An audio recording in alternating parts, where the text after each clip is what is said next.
Alexa Bliss recently purchased a pet pig on Total Divas.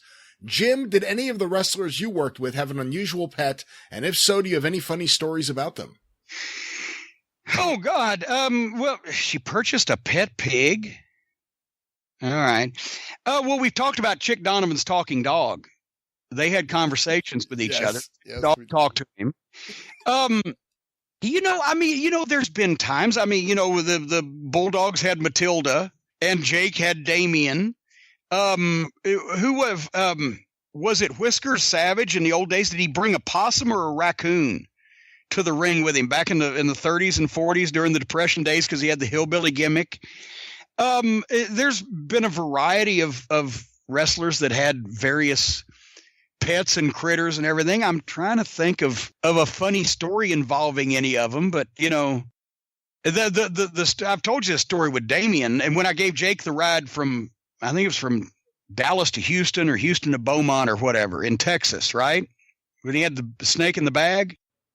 Do you know this story? Have I told this story? I'm not sure. I've heard a few different Jake stories. This could be one of them, but I'm not positive. Oh, I don't know if I've done it on this show now. So Jake asked me for a ride.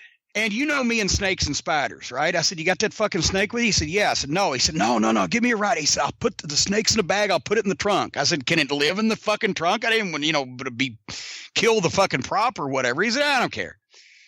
All right, so he's got the snake in a canvas bag. He puts it in the trunk of my fucking rental car with the bags, and we drive and we get to the hotel late at night. It was after a TV, after a Raw or whatever. I believe it might have been Beaumont Tech, whatever. Anyway, it's a Marriott or a Hilton, or it's a nice hotel. We pull up, and there's the even at 1 or 2 o'clock in the morning, there's the bellhop there with the cart and the bags and everything.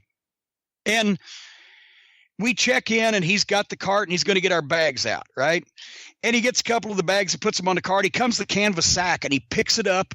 And that snake is fucking heavy, but he don't know what's in it, and he puts it on the cart. And then he turns around to get some more stuff out of the trunk, and the snake starts moving. But the guy's back is turned, and the snake moves and falls off the cart onto the ground, and the guy sees the bag. Oh, I'm sorry, sir. I'm sorry. Like he's, set it up wrong, right? He doesn't know anything's living in it. And he picks the fucking bag up and he puts it back on a cart, and he turns back to the goddamn trunk to get some more shit out. And the snake moves again and it falls over. Oh my God, sir, I'm so sorry. He still don't know there's anything living in this fucking bag. And he puts it up on the cart again. And I say, you know what, buddy? I got my shit. And I grabbed my fucking bags. I only had a couple, and I fucking take off. And there's this guy. He's pushing the cart with Jake's wrestling bag and his suitcase and this giant fucking canvas sack with this snake. And as I'm getting out of there, because I know something's going to happen, right as they're pushing the fucking thing, he notices the bag moving.